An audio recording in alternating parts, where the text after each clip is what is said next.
Ooh, everybody, and welcome back to Selene. Done eating, time to record a little bit more. He tidied up the place a bit, he shaved, figured out what to say. Several times rehearsed his speech in front of the mirror. And just before Mr. Mirrorless arrived, even left the keys with the neighbors. Simply put, he fled. Of course he wanted Mr. Mirrorless beforehand with a message, because he didn't have the heart to call. He even wanted Mr. Mirrorless to pick up, but he had to get out as soon as possible. Mr. Mirrorless wasn't going to help, that's for sure. Wasn't going to help, which meant he simply got between Ethan and his wife. Ethan was angry with Mr. Mirrorless like he was the source of all the trouble.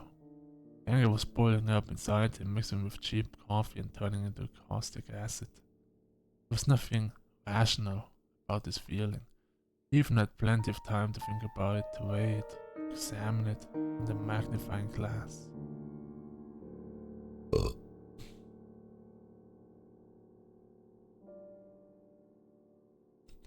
He was sitting in a small cafe on the corner of the street until the streets got dark. He would have stayed there even longer if a waiter hadn't come to his table to tell the place was closing. He even nodded absently and asked for a moment to use the bathroom. Again, there was nothing rational about being angry with Mr. Mirrorless. And to be honest, it was pathetic.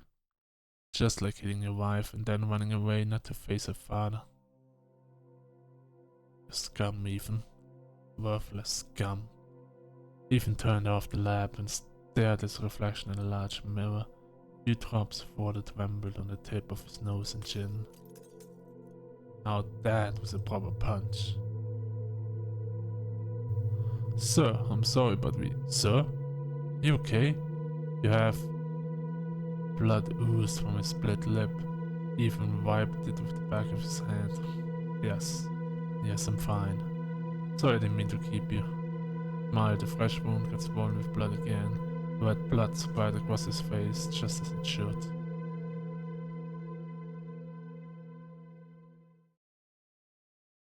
Ethan didn't lie to the waiter. He really was fine. Maybe not in the same manner as before, but the gears in his head were starting to move again. When he got home, Mr. Mirrorless had already left. And out that he didn't even take the keys from the neighbor. First, Ethan assumed Mr. Mirrorless could cancel a visit, but as soon as he opened the door, his thoughts disappeared. A strong, unfamiliar scent was filling the hallway. Could be Mr. Mirrorless' cologne, or maybe the smell of the apartment itself with Hope's presence faded away. Mr. Mirrorless must have taken his daughter's keys. Somehow the possibility never crossed Ethan's mind before. Through the air and so through his nostrils, and suddenly felt as sharp and clear as in the dream he had days ago. Something was going to happen. He even looked around the empty dark room and reached for the phone. Was it to perform the ritual? Or was he hoping something would go different this time? Short beeps.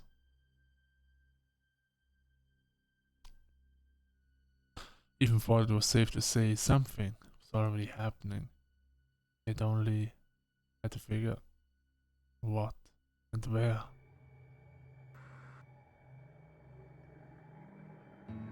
Something had changed in the picture. It's not that Hope's favorite blouse is missing from the closet. If you find the difference, you win. If you find the difference, you'll know where the gears are taking you.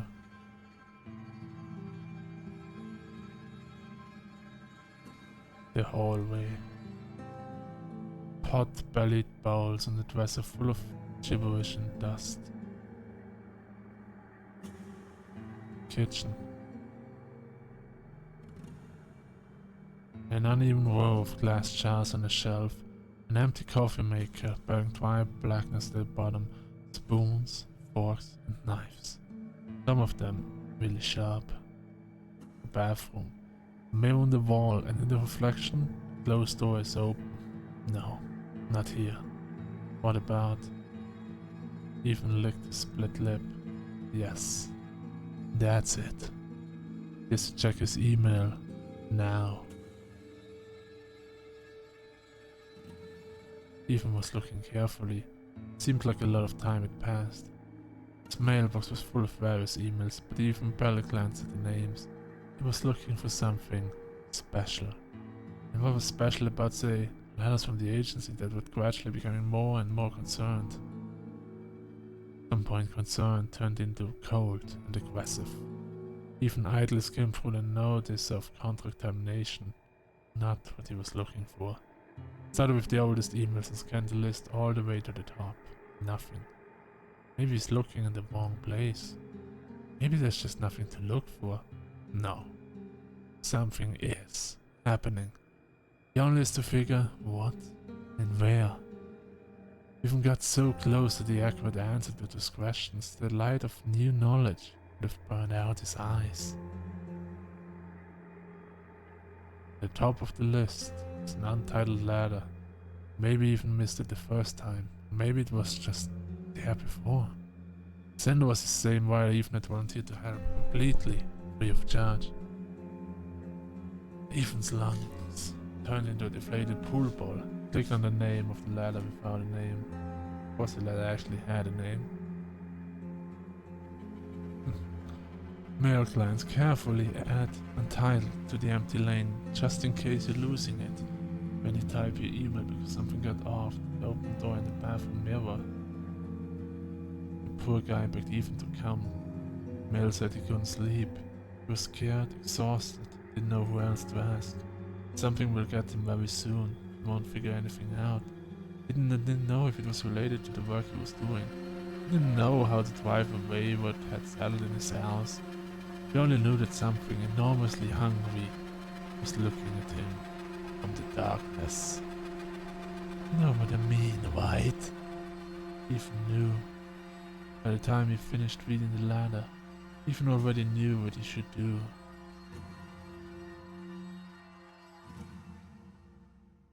He answered the call. The acquaintance didn't know if it all had any relation to the work he was doing. But what about Ethan's work? Did his research shed light on what lay dormant in the dark in the wake night? Was it Ethan's avid curiosity or the question that teased his appetite? Which one was cursed, the chicken or the egg? Ethan was angry. Angry as hell. He wanted to end it, all of it, once and for all. He wanted to face his fear, even if the fear was no longer his own.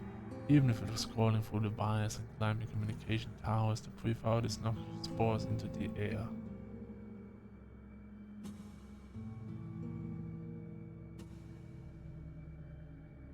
Ethan was angry, but also terrified. What he wanted to think was a delusion took root and grew stronger as he tried to deceive himself. It was an incorporeal as the email in his mailbox at the same time real. Ethan wanted to face the fear so that it would take a shape and name, a box in which that fear could fit. Maybe they would have dealt with it.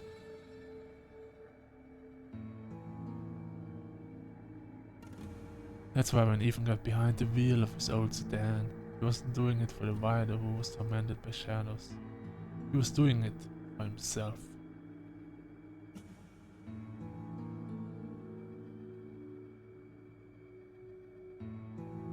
In the email, the acquaintance described in detail how to find his house, how to get inside. Too much detail, as if he had already resigned to his fate. Something would get to him very soon.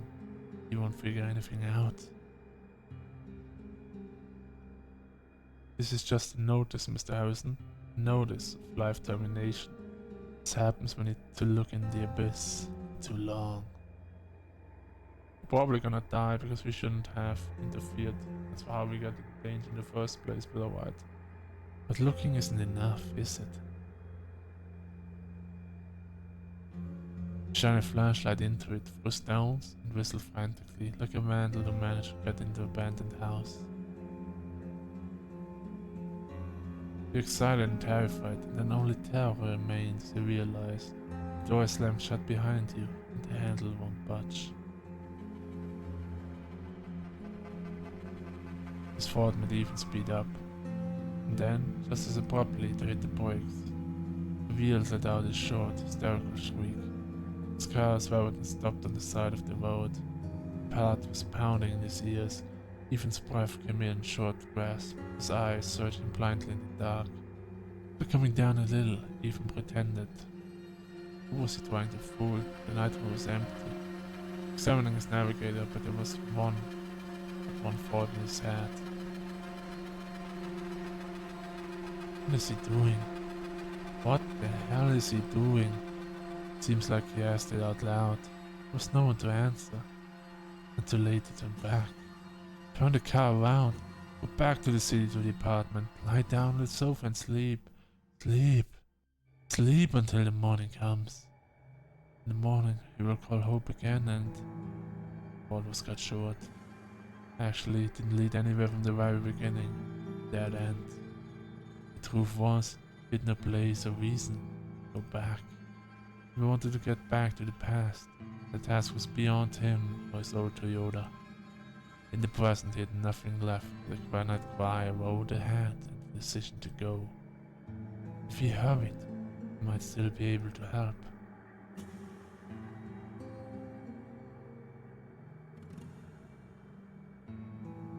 The car slowly took off. The rest of the way, and there wasn't much left. Ethan was thinking about his acquaintance and other friends. Probably. You don't take acquaintances for a journey to the bottom of the abyss, do you? Ethan was thinking about his friend, how long he'd been awake in particular. It had been, Ethan glanced around the phone, and the clock was quite a long time. A month or so, judging by the emails. How long can a person stay awake? The question followed his car silently.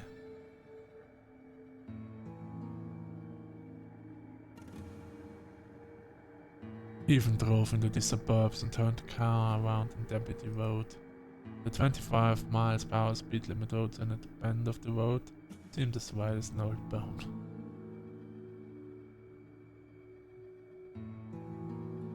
Ethan turned down Sycamore Street.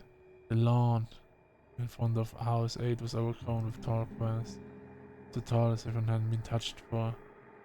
How long can a person stay awake? Ethan thought it was probably the rainy weather. Didn't remember much of the past week, but he was pretty sure about the rain. Even now, the ground was still damp and springy underfoot. Yes, it must be the rain. Humidity makes grass grow faster. When he got out of the car, shadow detached from the trees near the house. Ethan stiffened and eased a moment later. The figure quickly walked away along the narrow concrete path, just a passerby. Ethan watched him go. Concrete beneath his boots way to gravel.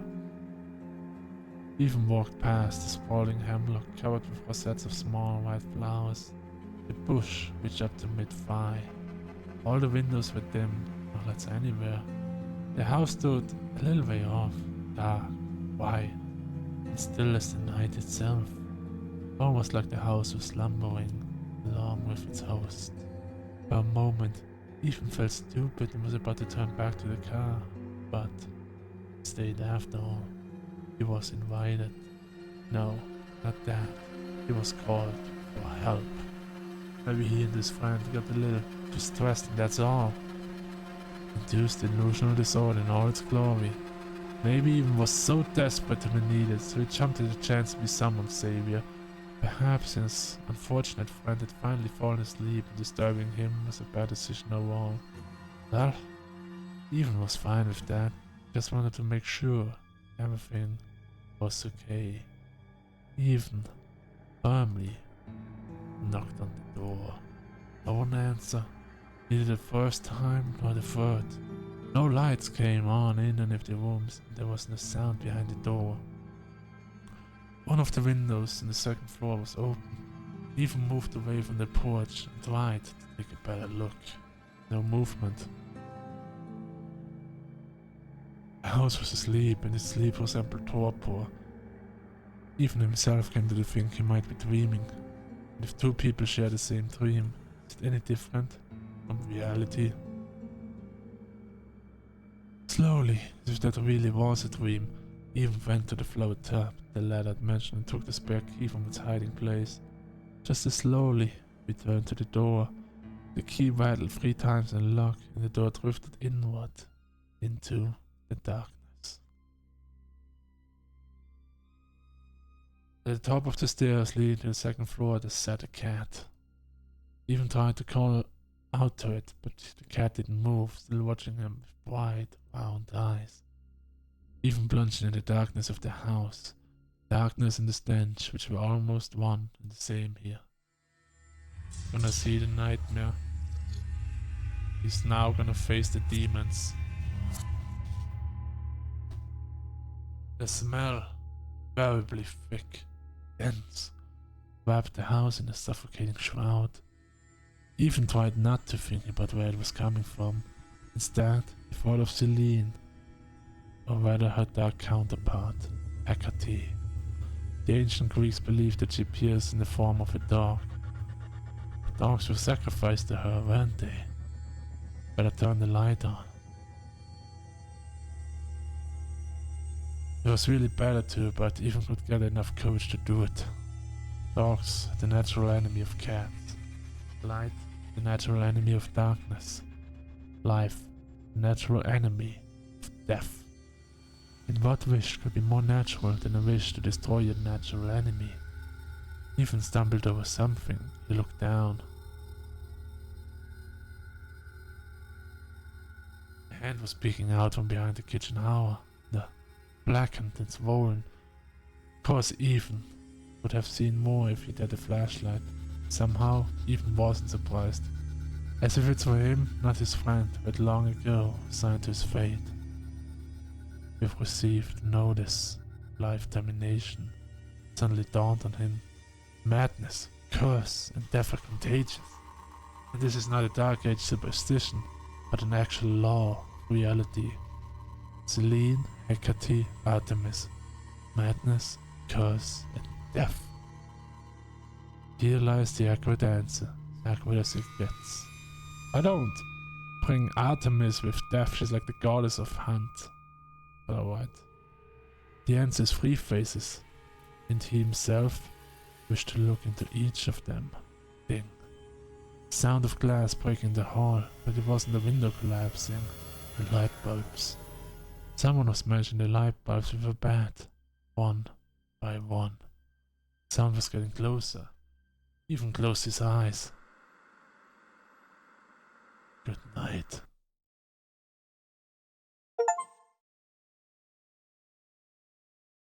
Ending 6 out of 6.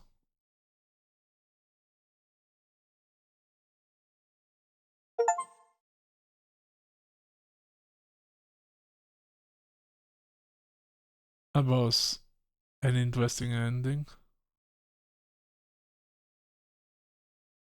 Well, this is a very short ending for the series. I don't know.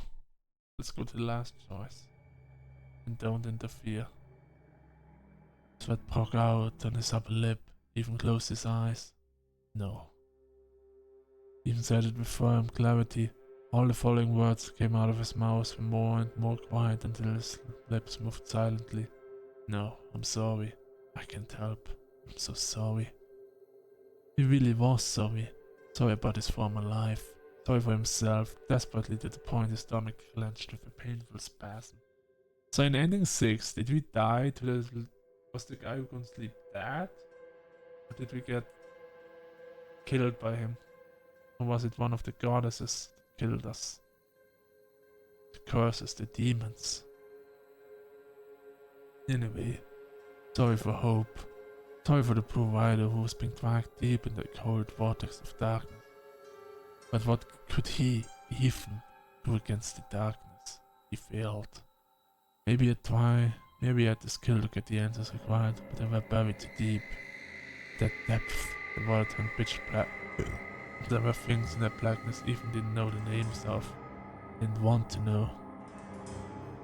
He took a deep breath, as if he was actually about to dive. Then he deleted the email. Immortal through his work. The ladder with the title entitled disappeared into the dark vortex. The frantic, terrified pleas for help arise, leaving no trace as they had never existed. No, it's not like that. Hope once told him it was a bad time for even to recall this. The information on the internet doesn't really disappear after you click delete. Most often it remains somewhere on the servers, and you just lose access to it. Turn the mirror to the wall and pretend like it's your fancy. There was nothing wrong with the reflection. In that case, the silent scream didn't vanish. It was now trapped. Trapped? And no one could hear it. I'm so sorry. He even covered his face with his hands. The mirror on the wall in the even dark bathroom was reflecting a closed door.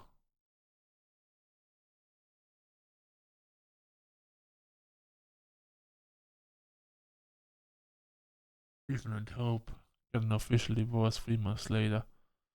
They never talked about everything that happened. But what did actually happen?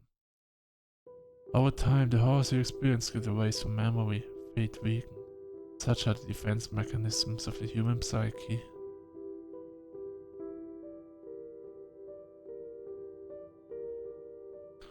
Dad loves you and never stood silently at the head of your bed, clutching a pillow in his hands for some reason. When you were 8, Uncle Jemmy didn't take you behind the barn, didn't show you anything, make you show anything.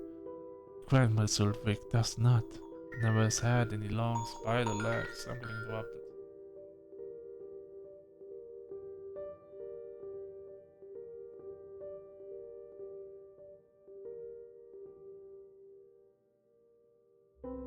Well, I might have to go.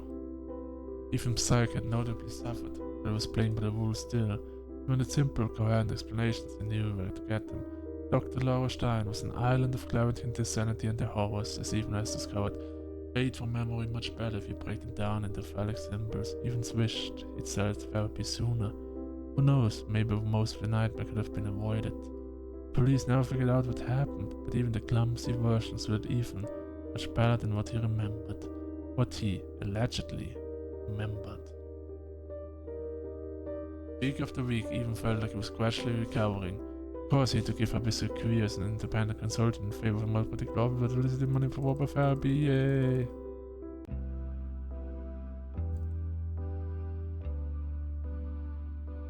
And that's the end.